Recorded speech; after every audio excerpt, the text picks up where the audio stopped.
When this skater first came to major prominence, we're hoping that the great success would lead to a tremendous career in hockey. Unfortunately, due to off-ice demons, this gentleman left this world way too soon at the age of 32. Now, Bryan Fogarty, to fans of the Nordiques and the Montreal Canadiens, has a special place in their heart because a very skilled player came up in the OHL system after a successful minor league career. But, again, he had too many demons chasing him. And when he passed away in March of 2002, all of the hockey community, especially fans and the media, mourned his loss. So we're going to try to take us pretty well a very positive look at his career. Now, he was a great star in the junior leagues and became a ninth overall pick in '87 by the Nordiques. Now, at 6'2", 210, one of the biggest forwards in the OHL of his era, he came to major prominence in his minor hockey career when he was skating with a team from Brantford at the Quebec International Pee Wee Hockey Tournament in 1982. Now, his superstar years in the OHL were mostly with the Kingston Canadians. Now, he had skated with the Brantford Alexanders of the OHL and the Aurora Tigers of the OPJHL before graduating to Kingston. Now, his second year at Kingston in '87, he had 70 points in 56 games.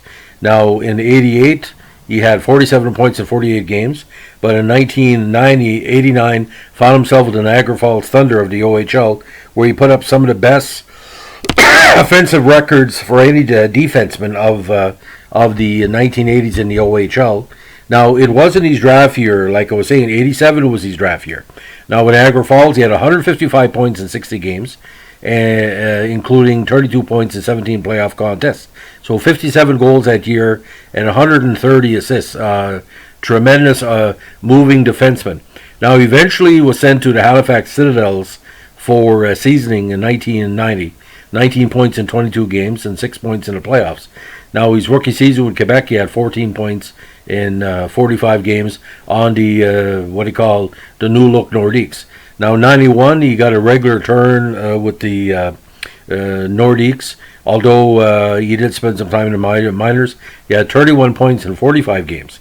Now, 92, he found himself with Quebec, but unfortunately, there was rumors going around that he was having trouble with alcohol and other addictions.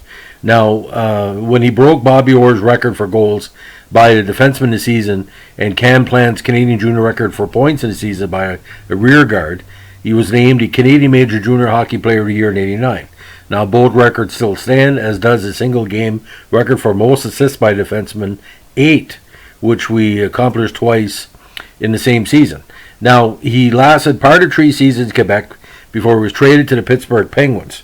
Now, it didn't work out in Pittsburgh. He signed with Tampa Bay Lightning as a free agent, and later the Montreal Canadiens, Buffalo Sabres, and Chicago Blackhawks, without actually playing for Tampa, Buffalo, or Chicago.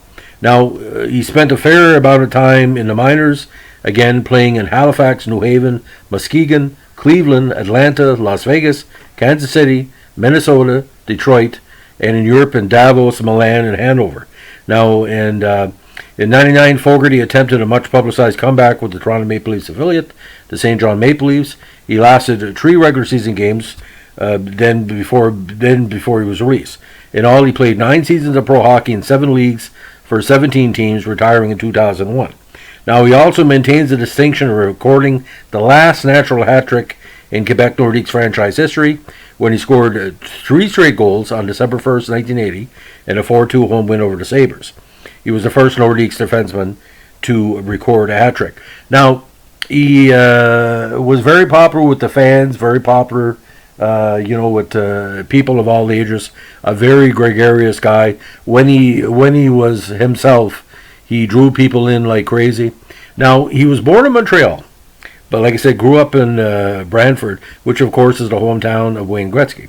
Now, Fogarty's talent was apparent right away when the Brantford Minor Hockey Association quarter Bob Coyne told reporters that he was a star. From the time he put on skates, he was better than anyone else. We had seen Wayne Gretzky, and Wayne had to work at it. His game was outsmarting everybody else. Fogarty's game was outperforming everybody else. That's like comparing a Volkswagen to a Corvette. Now, growing up, Fogarty was a big fan of heavy metal, including Ozzy and Black Sabbath. He also sported a mullet and loved to hang out with his friends. However, he started drinking at an early age. When Fogarty was 15, he was already playing with players that were much older than him due to exceptional skill level, and would frequent bars and allegedly strip clubs with the older players. Now, during his junior days in the OHL, he would take Niagara Falls Thunder coach Bill LaForge aside the locker room and ask him to whisper if his teammates hated him. During his time with the Kingston Canadiens, he was known as Tippy because, according to teammate Mark LaForge, he was always tipsy. Now, during his NHL days, he sought help on numerous occasions. The Nordiques knew about his drinking problem and sent him to an alcohol rehab center in Minnesota, and provided psychologists and housed him with a family in Quebec City. He roomed him with another hockey player who was looking to straighten out his life, the great John Kordic. Now, Fogarty and Kordic met in the rehab center and became good friends immediately. And in the fall and winter of 91, Fogarty stayed clean with the help of Kordic. However, in January 92, Kordic began using drugs again and died of a heart attack in August of that year. Quebec would end up trading Fogarty to the Penguins. Now, Pierre Pagé, the Nordics GM at the time, promised Fogarty he would trade him if he could stay sober for 3 months. He lasted 12 games with the Penguins, who were unhappy with Fogarty's lack of conditioning. Now, the scenario repeated itself many times over the next 5 years, where Montreal Canadiens gave him a chance, didn't work out, as well with non-NHL minor league clubs. Now, in 95, unfortunately, Fogarty was arrested and charged with drug possession after a break-in at a school in Brantford. He was charged with break-and-enter and possession of a controlled substance. Now, according to a police report, Fogarty broke open the kitchen doors at the Tollgate Technological Skills Center, as was found standing naked in the kitchen with cooking oil spilled on the floor around him. He was granted a conditional discharge, placed on probation for 1 year, and was ordered to donate $500 to a local addiction service after he pled guilty to 1 count of mischief. Now, after retiring in 2001, he remained clean and sober for more than a year and returned to Brantford to take over the family business called Fogarty's Mobile Canteen. Now, unfortunately, the incidents around his passing are well known. I don't want to go too deep in it. We'll just go over the basics. Now, he died in Myrtle Beach, South Carolina on March 6, 2002. Now, Fogarty and his wife Jennifer's uncle, Thomas Branch, were staying at a motel called the Compass Cove to do some deep sea fishing. He and Branch arrived in the morning of March 5th. After checking in, he went right to the bar where he spent most of the day drinking. The next morning, Branch was unable to wake Fogarty and called EMS. He was transported to the Grand Strand Regional Center, where he was pronounced dead shortly after. The coroner reported that Fogarty died of a large heart, and he was interred at the Holy Cross Cemetery in Brantford. Now, you always say the term cautionary tale. I want to say this, if any members of his family or fans are listening to this, I'm doing this podcast not to exploit what happened with Fogarty. I saw him play in Quebec. I saw him play in Montreal. The French announcers loved him. The media, we loved him. We wanted to give him every benefit of the doubt, because natural talent like that only comes along once in a generation. Now, in my mind, he could have been comparable to a Paul Coffey, to an Al McGuinness, to those Russians roving defensemen. Beautiful shot, not a dirty player, although he took penalty minutes in Niagara Falls, of course. But, he was there to be kind of the number 2 defenseman on the teams he played for. Now, when he showed up in Montreal in 94 and 95, ladies and gentlemen, he's putting up some pretty decent numbers. And you got to understand, 94 was a weird season for him. Like, he was with 3 IHL teams before he ended up in Montreal.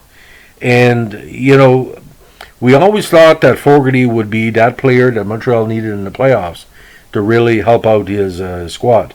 And my only big regret, and we'll see this as, he never played in the NHL playoffs. And I think he would have been great. But, he put up some strong numbers in the IHL, where he was a big fan of where he went. And, HC Milano in Italy, he was well liked over there too. And The thing about Fogarty, like I said, no matter where he went, he put up points. But let's put this in perspective, ladies and gentlemen. Look, in the 1990s, okay, he played with Halifax, Quebec, New Haven, Muskegon, Pittsburgh, Cleveland, Atlanta, Las Vegas, Kansas City, Montreal, HC Davos, Detroit Vipers, Minnesota Moose, HC Milano, the Kansas City Blaze, the Hanover Scorpions, Indianapolis Ice, and the Brantford Kingfish, and again the Hanover Scorpions once again. This is just in the 1990s. I mean, we couldn't keep up with all the different teams he played, but a lot of the teams were saying this is Bryan Fogarty, and it's still amazing to me, ladies and gentlemen, with all the IHL teams he played for. He only played 160 games in the IHL. He only played 36 games in the AHL and only 156 games in the NHL. So, I mean, I'm not going to say anything but the truth. The man could have been a superstar, and it's unfortunate that factors, seen or unseen, or genetics, or influence, or whatever, too young, too fast, too many negative situations.